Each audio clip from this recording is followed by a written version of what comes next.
이 기독교 신앙은요, 기쁨의 종교입니다.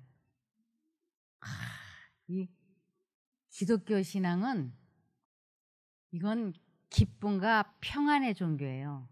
그래서 이스라엘이여 너 같은 행복자가 없다고 하나님께서 말씀하셨어요. 그래서 우리 주님께서는 항상 기뻐하라. 내가 다시 말하노니 기뻐하라고 말씀을 하셨어요. 그런데 문제는 내 마음이 안 기쁜데 기뻐하라고 하니까 이제 어떻게 하느냐 하면 말만 기쁘다고 하는 것이에요. 그런데 이 마음속은 묵직한 모래주머니 같은 것이 잡아 당기고 있는 거예요. 하나도 안 기뻐요. 근데 하나님께서는 기뻐하라. 그것도 항상 기뻐하라고 하는 것이에요. 무슨 수로 항상 기뻐해요? 사람의 힘으로서는 기뻐할 수 없어요. 왜냐하면 이 땅 자체가 사망의 그늘에 앉은 백성이기 때문에 사람의 힘으로서는 절대로 기뻐할 수 없어요. 그런데 하나님께서는 항상 기쁘고 평안할 수 있는 모본을 보여주신 것이에요. 예수님은 이 땅에 오셔서. 그래서 그분에게는 아주 밝고 명랑하고 쾌활하셨어요. 예수님은 아주 밝으셨어요. 그분에게는 어둠이 조금도 없으시다 그러셨어요. 그렇다고 해서 그분이 막 경박스럽거나 수다스럽거나 허풍스럽거나 전혀 그러지 않았어요. 그분은 아주 밝고 명랑하고 쾌활하셨지만 말에 실수가 없으신 분이셨어요.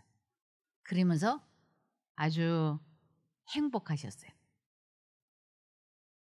그것을 예수님께서는 모본을 보여주셨습니다. 그러면서 내가 자취를 남겨놓았으니 내가 걸어간 길을 걸어와. 그러면 너희 마음이 언제나 평안하고 기쁘고 행복할 수 있어 라고 약속을 해주셨던 것입니다. 그래서 우리는 인생을 살면서 무엇을 연습해야 되느냐면 기쁘기 위해서 주 안에 거하는 훈련을 해야 되는 것이에요. 솔직히 안 기쁜데 어떻게 기뻐지라고 하는지, 근데 기뻐질 수 있는 길을 마련해 놓으셨던 것입니다. 그래서 그의 사랑, 배려, 능력은 번영할 때와 마찬가지로 고난을 받을 때에도 동일하다. 마음의 평화를 주는 그리스도의 능력은 외적인 환경에 의존하지 않는다. 그러므로 그를 중심에 둘 때 마음은 지속적으로 기쁠 것이다. 지속적으로 기뻐질 수 있는 유일한 방법이 바로 그리스도를 마음 가운데 모실 때 지속적으로 기쁠 것이다 그랬어요. 그래서 내가 기쁘지 않다, 침울하다, 우울하다, 사람들과 대화하는 것도 싫다, 사람 만나는 것도 싫다, 먹는 것도 귀찮다, 다 귀찮다. 이것은, 이 우울한 것은 하나님과 내 마음이 지금 분리되어 있기 때문이라고 할 수 있는 것입니다. 그래서 우리는 계속 어떤 연습을 해야 되는가? 주 안에 거하는 연습을 해야 되는 것이에요. 우리들이 무엇인가 이렇게 연습을 하다가 이렇게 향상될 때, 될 때 기쁨이 있잖아요. 되네 이렇게 만족하잖아요. 우리가 축구를 하다가도 연습한 대로 공을 찼더니 그게 골인이 됐다. 그러면 온 천지가 다 내 것 같잖아요. 팍 기쁘잖아요. 우리도 기뻐지기 위해서나 그것도 항상 기쁘게 살기 위해서는 연습을 해야지 되는 것이에요. 주 안에 거하는 연습. 빌립보서 4장 4절입니다. 주 안에서 항상 기뻐하라. 내가 다시 말하노니 기뻐하라. 그래서 내가 만일 기쁘지 않다, 우울하다, 침울하다 그러면 내가 지금 하나님과 분리되어 있구나 하고 봐도 과언이 아니에요. 우리들은 이 세상에 살면서 이 세상 자체가 사망의 그늘인데 어떻게 마음이 늘 평안하고 행복할 수 있게 환경과 여건이 주어지겠습니까? 우리는 다 아주 어려서부터 지금 오늘에 이르기까지 많은 어려움을 겪으면서 살아왔어요. 너나 나나 할 것 없이.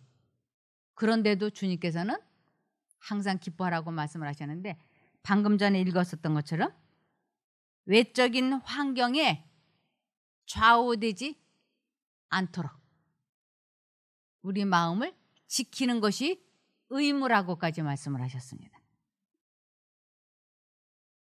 디모데전서 4장 7절과 8절에 보시면, 망령되고 허탄한 신화를 버리고 오직 경건에 이르기를 연습하라. 육체의 연습은 약간의 유익이 있으나 경건은 범사에 유익하니 금생과 내생에 약속이 있느니라. 육체의 연습.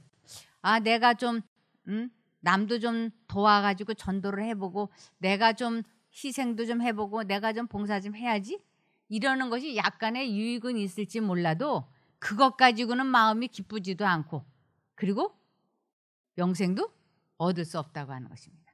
가장 중요한 것은 내 마음에 그리스도를 모시면 그분 자신이 기쁨의 왕이고 평화의 왕인 거예요.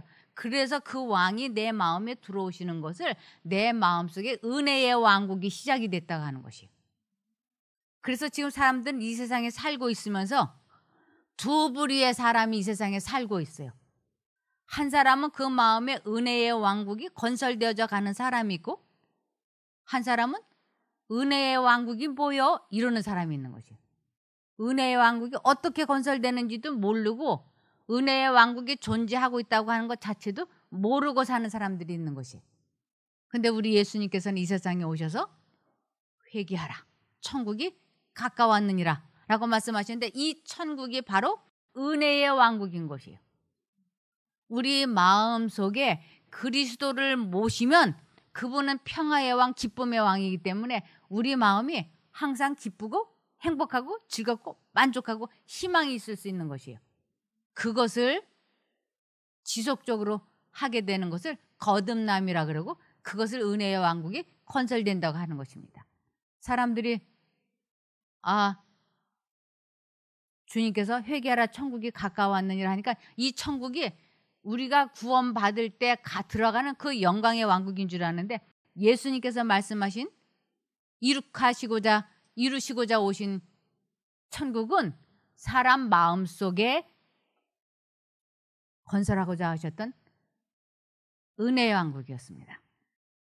그래서 우리는 마음에 이 은혜의 왕국을 건설을 하려면 항상 기쁨이 넘치고 평화가 넘치고, 그러면서 모든 일에 절제할 수 있는 힘을 소유하려면 반드시 그리스도를 내 마음에 모셔야만이 그것이 가능한 것입니다. 그래서 내가 이제부터 말을 많이 하지 말아야지, 화를 내지 말아야지, 내가 다른 사람들에게 친절해야지, 봉사해야지 라고 아무리 결심을 해봐야 되지 않습니다. 그런데 어떻게 하면 그것이 될 수 있는가? 하나님이 내 마음에 들어오시면 그분이 나를 말에 절제도 시켜주시고 감정 조절도 하게 해주시고 모든 일에 절제하게 해주시는 것이에요. 그것을 은혜의 왕국 사람이 누리는 은혜라고 하는 것입니다. 그래서 이 세상에서 가장 중요한 것이 있다면 아버지를 바꾸는 거예요. 아버지를. 그래서 어떻게 아버지를 바꿔? 근데 우리는 아버지를 바꿔야 살아요. 이 세상에 1차적으로 딱 태어나면 그는 모두 다 누구의 백성이냐면 사단의 백성이에요. 그런데 이 마음 속에 아버지 하나님을, 그분의 영을 마음속에 받아들이면, 모시면 나는 누구의 자식이 되냐면 아버지 하나님의 자식으로 입양이 되는 것이에요. 이것을 마태복음 23장 9절을 보시겠습니다. 땅에 있는 자를 아비라 하지 말라. 땅에 있는 자, 사단인 거예요. 이 세상 임금, 이 세상 신인 거예요. 그를 아비라 하지 말라. 이제 뭘 하라고? 아버지를 바꾸라고. 너희 아버지는 하나이시니 곧 하늘에 계신 자신이라. 우리는 모두 이 세상 신의 지배를 받고 사는데 이제 아버지를 바꾸는 것이에요. 그렇게 될 때 우리는 어떻게 되느냐면 이사야 41장 10절에 두려워 말라. 내가 너와 함께 함이니라. 놀라지 말라. 나는 내 하나님이 됨이니라. 내가 너를 굳세게 하리라. 참으로 너를 도와주리라. 참으로 나의 의로운 오른손으로 너를 붙들리라. 내 마음에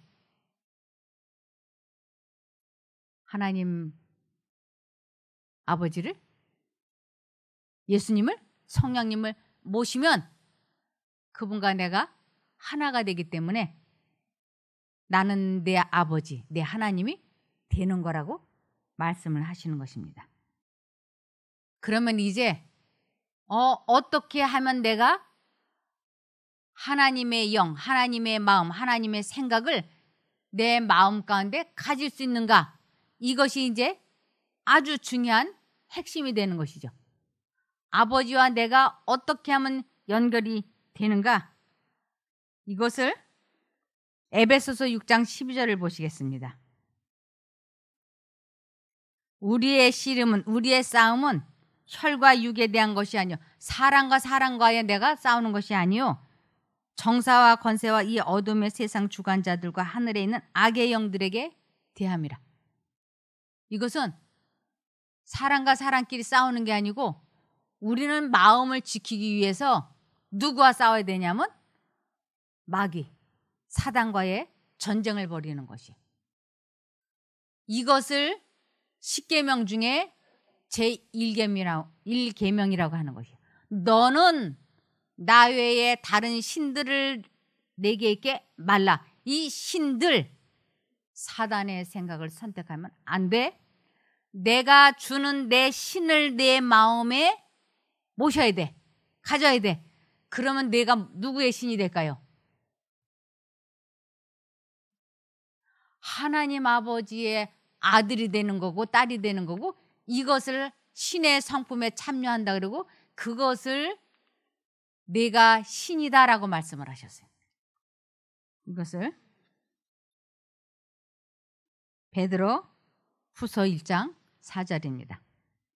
이로써 그 보배롭고 지극히 큰 약속을 우리에게 주사 이 약속으로 말미암아 너희로 정욕을 인하여 세상에서 썩어질 것을 피하여 신의 성품에 참여하는 자가 되게 하려 하셨으니 신의 성품에 참여한다. 예수님과 같은 영, 같은 신, 같은 생각을 갖고 있는 것을 너는 신이 되었다고 얘기하는 것이에요. 십계명 중에서 제1계명에 너는 나 외에 다른 신들을 내게 있게 말라 그랬죠. 이 신은 사단의 영인 것이에요. 사단의 생각을 받아들이면 안 돼 하는 뜻이에요. 그러면 우리는 누구의 신을 받아들여야 되는가? 하나님의 생각을 받아들이는 것을, 그분의 마음을 갖는 것을 신의 성품에 참여했다 그러고 그것을 내가 신이라고 말씀을 하시는 것이에요. 이것을 요한복음 10장 34절 35절이요. 이것이 개역성경과 쉬운 성경 두 가지를 다 보시겠습니다. 예수께서 가라사대 너희 율법에 기록한 바 내가 너희를 신이라 하였노라 하지 아니하였느냐. 성경은 패하지 못하나니 하나님의 말씀을 받은 사람들을 신이라 하셨거든. 분명하게 말씀하셨어요. 하나님의 말씀을 그 마음에 받아들인 사람을 신이라고 말씀을 하셨다고. 이것을 요한복음 10장 34절 쉬운 성경에서는 예수님께서 대답하셨습니다. 내가 선언하는데 너희는 다 신이다 라는 말이 너희 율법에 쓰여 있지 않느냐.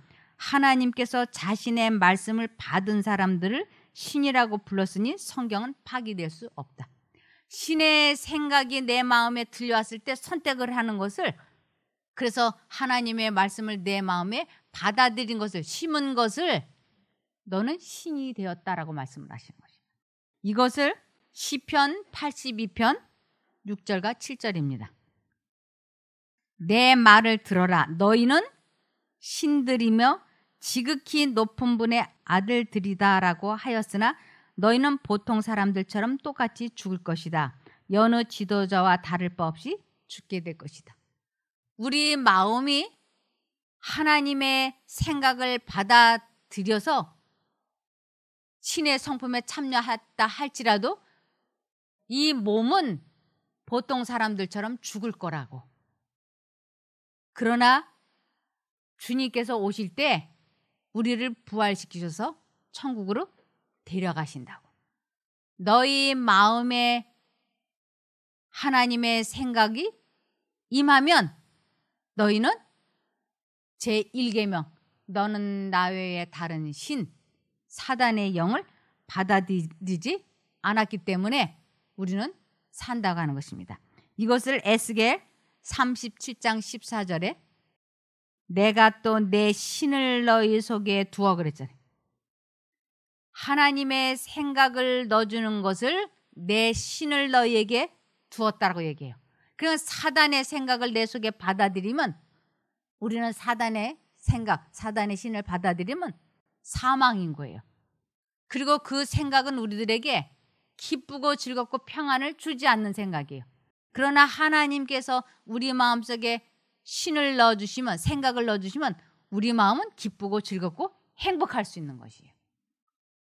그래서 내가 또 내 신을 너희 속에 두어 너희로 살게 하고 내가 또 너희를 너희 고토에 거하게 하리니 나 여호와가 이 일을 말하고 이룬 줄을 알라. 이룬 줄을 너희가 알리라. 나 여호와의 말이니라 하셨다라.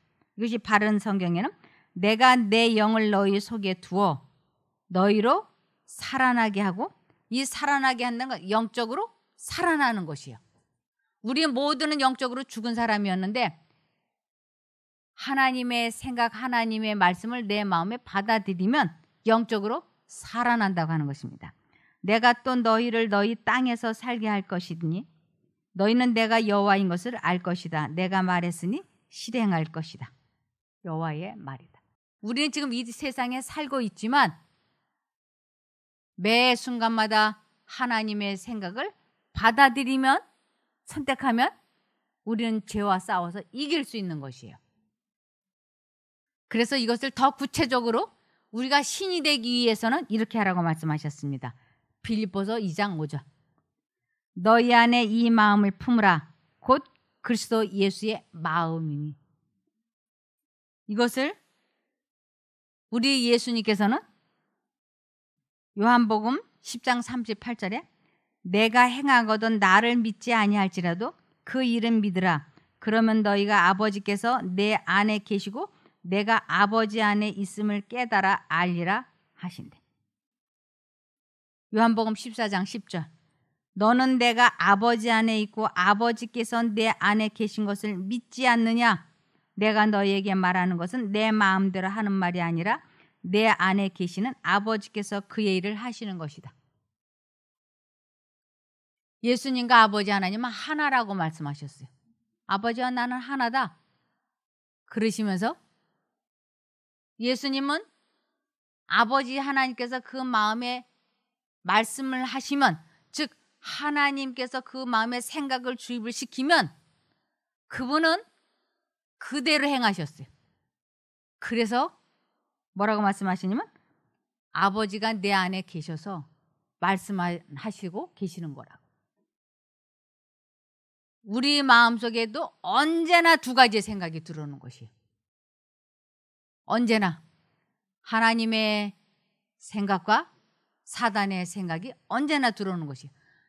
그래서 우리가 이 제1계명 너는 나 외에 다른 신, 사단이 주는 생각을 받아들이면 안 된다라고 하는 이 확실한 10계명의 뜻을 모르면 아무리 교회를 오래 다녔다 할지라도 자기 자신과의 싸움에서 이길 수가 없어요. 자기 마음을 다스릴 수가 없고 지킬 수가 없는 것이. 이것을 전도서 9장 3절에 우리들 보고 하나님께서는 이렇게 말씀하셨어요. 모든 사람의 결국이 일반인 그것은 해 아래서 모든 일 중에 악한 것이니 곧 인생의 마음에 악이 가득하여 평생에 미친 마음을 품다가 후에는 죽은 자에게로 돌아가는 것이라. 다 미친 마음을 품고 있다가 이 미친 마음이 뭔가 막 미쳐서 휘돌아다니는 게 아니라 예수님을 잊어버리고 마음에 모시고 있지 않는 그 상태가 미친 마음이라고 하는 것이에요. 즉 사단의 마음, 사단의 생각, 하나님 외에 다른 신을 받아들이고 있다고 하는 것입니다. 그래서 결국은 죽은 자에게로 돌아간다고 하는 것은 사단이 멸망당하는 것 같이 멸망당한다. 그러므로 이 세상에서 제일 중요한 것이 있다면 그것은 마음을 지키는 것이. 잠언 4장 23절에 모든 지킬 만한 것 중에 더욱 내 마음을 지키라. 생명의 근원이 이에서 남이니라. 이제 이 마음을 어떻게 지키고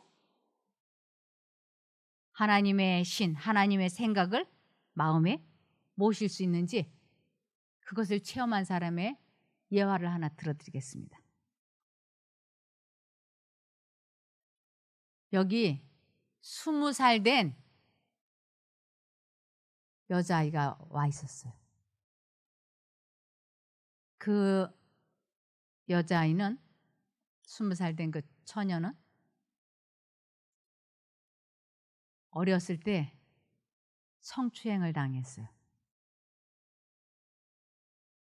사람이 이 세상에 살아가면서 충격받고 어려움 당하고 슬픈 일 당하고 이런 일들 누구나 다 있을 수 있어요. 아무리 좋은 부모 밑에서 부모가 기가 막히게 교육을 시키고 정말 남부럽지 않게 부족함이 없게 잘 키워졌다 할지라도 그 마음에 만족하고 감사함이 넘치기가 아주 어렵습니다. 그럴 때 그것이 인생을 살아가면서 충격받았던 일, 어려웠던 일들이 머릿속을 떠나지 않고 계속 사단이 그 생각을 넣어주기 때문에 사람들이 기쁘고 행복할 수 없는 것입니다. 이 20살 된 처녀가 이곳에 오게 된 이유는 어렸을 때 성추행을 당한 것이 마치 어제 일처럼 계속 머릿속을 떠나지 않는 것이. 이것 때문에 이 처녀가 우울증에 걸린 거예요. 불면증, 우울증, 무력감, 대인 기피증, 불안증. 그래서 아무것도 하는 걸 귀찮아하는 것이에요. 공부도 하기 귀찮아하고. 그리고 그 생각이 들어오면 견딜 수 없는 슬픔이 몰려오니까 막 우는 거예요. 밥 먹다 말고도 그 생각이 엄습해오면 화장실에 가서 흐느껴 우는 거예요. 하루에도 몇 차례씩. 자기는 안 그러고 싶은데 그 생각이 그렇게 괴롭히는 것이. 이 세상에 수많은 여성들이 성희롱, 성추행, 성폭행 경험합니다. 그런데 이것을 경험하게 되면 90% 이상이 정신병에 걸리는 것이에요. 그런데 이 정신병에 걸리지 않고 그 마음이 항상 기쁘고 즐거울 수 있는 유일한 방법은 그 생각이 들어오지 않도록 막아내면 되는 것이에요. 그것이 누군가에게 모욕을 받았든지 누구에게 사기를 당했든지 누구에게 왕따를 당했다든지 누구에게 폭행을 당했다든지 그것이 사람마다마다 다 있을 수 있는 일인데 그때 그 어려운 생각이 치고 들어올 때 예수님 부르는 거예요. 이 처녀가 이곳에 들어왔는데 이제 이 마음을 지킬 수 있는 방법을 가르쳐 주었어요. 그것을 이 마음에 그 생각이 샥 들어올 때 하나님께서 이렇게 하라고 말씀하셨어요. 시편 50편 15절. 환난, 어려운 날, 환난 날에 나를 부르라. 내가 너를 건지리니 내가 나를 영화롭게 하리로다. 내가 나를 영화롭게 한다고 하는 것은 내가 나에게 영광을 돌리리라, 이런 뜻이에요. 그래서 환난 날에 나를 부르라고. 그 좋지 않은 생각이 샥 스며들어올 때, 도박이 하고 싶은 생각이 샥 들어올 때, 음란한 생각을 하고 싶어질 때, 인터넷 게임을 하고 싶어질 때, 화가 날 때, 누군가에 대해서 원망이 생각이 될 때 어떻게 해야 되냐면 나를 부르라고. 그럴 때 그런 생각에서 건져준다고 하는 것을 제가 그 처녀에게 얘기했어요. 그 생각이 들어오려고 시작하려고 할 때 예수님 부르라고. 로마서 10장 13절을 보시겠습니다. 로마서 10장 13절. 누구든지 주의 이름을 부르는 자는 구원을 얻으리라. 누구든지 예외 없이. 이 예수라고 하는 이름 뜻 자체가 마태복음 1장 21절에 아들을 낳으리니 이름을 예수라 하라. 이는 그가 자기 백성을 저희 죄에서 구원할 자이심이라. 예수라고 하는 이름 뜻 자체가 죄에서 구원해주는 구원자라는 뜻이에요. 자기 죄, 사단의 생각이 다 죄예요. 그 사단이 주는 생각을 품고 있는 것, 거기에서 벗어날 수 있는 유일한 길은 예수를 부르는 길밖에 없는 것이에요. 그래서 우리 마음속에 그 악한 생각을 오래 품고 있는 것은 죄악을 품고 있다라고 얘기하는 것이에요. 내가 피해의식에 잠겨있든 죄책감에 눌려있든 열등감에 있든 하여튼 하나님 쪽을 생각하지 않고 있는 그 상태를 죄악을 품었다, 이렇게 얘기하는 것입니다. 에레미야 4장 14절입니다. 에루살렘아, 이것은 거기에다가 제 이름을 집어넣어 봤어요. 김종숙, 내 마음의 악을 씻어버리라. 사단이 주는 생각을 품으면 안 돼, 이런 뜻이에요. 씻어버리라니까 그 생각을 포기해, 이런 뜻이에요. 그리하면 구원을 얻으리라. 내 악한 생각이 내 속에 얼마나 오래 머물겠느냐. 내 마음의 악한 생각, 사단이 주는 생각을 마음속에 계속해서 품고 있는 것은 불행한 일이며 그것은 멸망받는 일입니다. 그래서 이 처녀가 이곳에 한 달을 있는 동안에 듣기는 많이 들었는데 적용을 안 해요.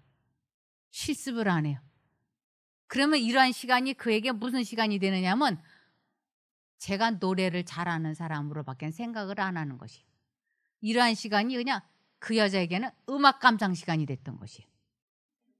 이것이 에스겔 33장 31절. 백성이 모이는 것 같이 내게 나오며 내 백성처럼 내 앞에 앉아서 내 말을 들으나 그대로 행치 아니하니 이는 그 입으로는 사랑을 나타내어도 마음은 이욕을 쫓음이라. 아우, 감동받았습니다. 감사합니다. 오늘 말씀은 저를 위해서 준비하신 것 같습니다. 고맙습니다. 그리고는 전혀 적용을 하지 않아요. 그러면서 32절에 그들이 너를 음악을 잘하며 고운 음성으로 사랑의 노래를 하는 자같이 여겼나니 내 말을 듣고도 준행치 아니하거니와. 여러분들은 그렇게 되지 마시기 바랍니다. 이 시간이 귀한 시간이 되어서 실천을 해보시기 바랍니다. 근데 그 처녀가 영 실천을 안 해요. 듣기만 잘 듣고 감동받았습니다. 그래놓고 한 12시쯤 되면 또 구석에 가서 또 울고 있어요. 그래서 해보라고. 될 거라고. 다른 사람은 돼도 자기는 안 될 거라는 거예요. 워낙에 충격적인 일이었고 그리고 워낙에 오래된 일이니까 안 될 거라고.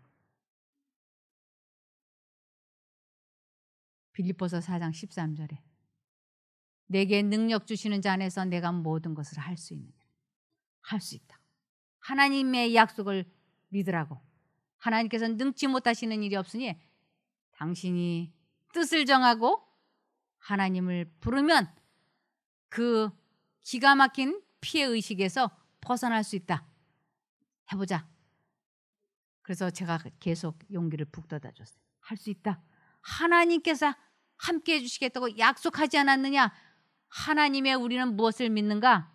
하나님의 약속을 믿는 것이다. 그분이 약속하셨으니 하나님의 이름을 부르면 틀림없이 기가 막힐 웅덩이와 수렁에서 건져주시겠다고 약속을 하셨으니 예수님의 이름을 부르라. 될까요? 하고 물어보는 거예요. 됩니다. 내가 경험자입니다. 내가 경험자이기 때문에 이러한 강의를 할 수 있는 것입니다. 시편 66편 16절 하나님을 두려워하는 너희들아 다 와서 들으라. 하나님이 내 영혼을 위하여 행하신 일을 내가 선포하리로다. 제가 거짓말을 하는 게 아니고 내가 경험한 나의 기가 막힐 웅덩이와 수렁에서 나의 충격적인 어떤 일에서 나를 해방시켜 주신 그 하나님을 이렇게 전할 수 있게 된 것은 내가 경험자이기 때문입니다. 그랬더니 그 처녀가 해보겠습니다. 그리고는 그 생각이 그 사람이 삼촌이었어요. 그 삼촌이 그 아가씨에게 그렇게 한 건데 삼촌 시옷자만 떠올라도 예수님 예수님 예수님 예수님 그 생각이 들어올 때마다 예수님 예수님 그러면서 아주 힘들게 예수님을 계속 불렀더니 내가 이 생각을 받아들이지 않겠다고 완전히 결심하는 그 지점이 있어요. 시점이. 이 생각이 들어올 때 첫 번부터 응답해 주시지 않잖아요. 그러니까 예수님을 부르기 시작을 해야지 돼요. 예수님 예수님 예수님 예수님 계속 그러면서 어떠한 시점에 내가 이 생각을 다시는 받아들이지 않으리라고 딱 결심해지는 그 순간이 있어요. 그때 하나님께서는 내 부르짖음을 기다리신다는 것은 내가 그 결심하는 그 시점을 얘가 올 때까지 기다려달라는 것이에요. 기다리시는 거예요. 얼마만큼이나 결심을 하고 부르는가? 여기서부터 예수님을 부르기 시작하는 것이에요. 예수님 도와주세요. 저 이 생각 안 받아들이겠습니다. 예수님 여기까지 부르는데 여기에서 결심이 확고하게 섰어요. 안 받아들일 거야. 여기까지는 결심이 그렇게 확고하지 않았어요. 별로 확고하지 않았어요. 근데 여기 이 지점까지 왔을 때 확고해졌어요. 그때 예수님을 부르면 정말로 내 마음속에 하나님의 능력이 내 속에 그 악한 생각을 쫙 몰아내주고 기쁨과 평안이 넘치게 해주시는 것이에요. 이것을 체험하는 것을 하나님을 만났다. 하나님을 믿는다. 하나님을 사랑한다. 하나님을 안다. 회개했다. 거듭났다. 이렇게 얘기하는 것이에요. 이러한 생애를 계속 언제까지 해야 되냐면 내 생명이 멈추는 날까지. 내가 예수님을 지속적으로 선택하지 않으면 우리는 자동으로 미친 마음을 품게 되는 것이에요. 사단이 넣어주는 생각을 그냥 자동으로 품게 되는 것이에요. 이 잡념이 내가 사단에게 중독이 되어 있다고 하는 것을 아는 사람이 거의 없어요. 잡념은 사단이 주는 것이에요. 그러니까 사단이 주는 그 잡념에서 중독에서 벗어날 수 있는 아주 유일한 길은 예수 그리스도를 부르는 거예요. 우리가 아침에 눈도 뜨지 않았는데 의식은 돌아오죠? 근데 그 의식이 돌아오는 것이 잡념이에요. 잡념으로 하루가 시작이 되는 것이. 좋지 않은 어떤 생각이 하여튼 잡념으로 시작이 되죠. 그래서 하루 종일 잡념으로 시작을 해서 잡념으로 끝을 내고 잠자리에 들죠. 그런데 이제는 내가 인생을 이렇게 살지 않겠다. 뜻을 정하고 잡념은 내가 사단에게 중독된 거로구나. 하나님을 불러야지. 그래서 예수님을 계속 불러야지 되는 것이요. 잊어버리면 벌써 잡념이 들어와 있어. 그래서 계속해서 예수님, 예수님 이렇게 부를 수는 없잖아요. 예수님. 또 뭐 하다가 예수님 이렇게. 그러면서 우리는 식사할 때도 예수님과 대화를 나누는 것이에요. 아, 이 음식이 참 맛있다. 이것이 내 생각인 것 같죠? 그게 하나님의 음성이에요. 이것이 참, 이 빨간색 좀 봐. 이쁘다. 이것이 내 생각이 아닙니다. 하나님께서 나에게 말씀하시는 것이에요. 그럴 때 나는 거기에 반응을 나타내는 것이죠. 이 꽃 노란 거 참 이쁜데? 네, 주님 참 예뻐요. 오늘 날씨가 참 좋은데? 하나님의 음성이에요. 근데 지금까지 우리는 이것이 다 내가 하는 생각인 줄 알았죠. 저 사람 왜 이렇게 꼴보기 싫어? 저 꾸벅꾸벅 조는 것 좀 봐. 이런 생각이 내가 하는 생각 같죠? 아니에요. 사단의 생각이에요. 그럴 때 예수님 하고 불러야지 돼요. 그래서 우리는 두 신의 생각이 언제나 마음속에 들어오고 내가 어느 쪽인가를 선택하며 사느냐, 그것이 내가 영생을 얻느냐 얻지 못하느냐를 결정하는 것이에요. 그 여자분이 그 끔찍한 생각에서 벗어나기 위하여 얼마나 예수님을 잊어버리지 않으려고 노력했는지 몰라요. 그분이 그 생각이 떠오르면 찬송을 부르기 시작을 해요. 찬송을 부르고 기억절을 암송을 하고 달리기를 하면서 예수님을 부르고, 그러면서 그 생각에서 한 번 벗어나고 두 번 벗어나고, 그리고 그가 회복이 되었어요. 그녀가 그래서 저 하나님을 부르라의 첫 장에 나오는 여자예요. 그 무서운 후유증에서 벗어나서 호주로 유학을 가서 공부를 잘하고 왔어요. 그대로 하나님을 부르지 않냐고 살았더라면 지금 정신병원에 입원해 있겠죠. 우리가 침울하고 우울하고 그런 것은 하나님과 마음이 분리되었기 때문에. 우리 하나님은 기쁨의 하나님, 평안의 하나님이세요. 예수 그리스도를 잊어버리지만 않으면 우리는 마음속에 그분이 과심으로 평안하고 기쁠 수 있어요. 그래서 환난 날에 나를 부르라. 내가 너를 건지리니 내가 나를 영화롭게 해줄 거라고. 오늘 하루 그리스도를 부르는데 최선을 다하고 기억절을 암송하시고 입 다물고 예수님을 부르고 입 다물고 마음속으로 찬양을 하고, 그러면 마음속에 잔잔한 평화가 넘치게 될 것입니다. 그렇게 되기를 소망하며 말씀을 마치겠습니다.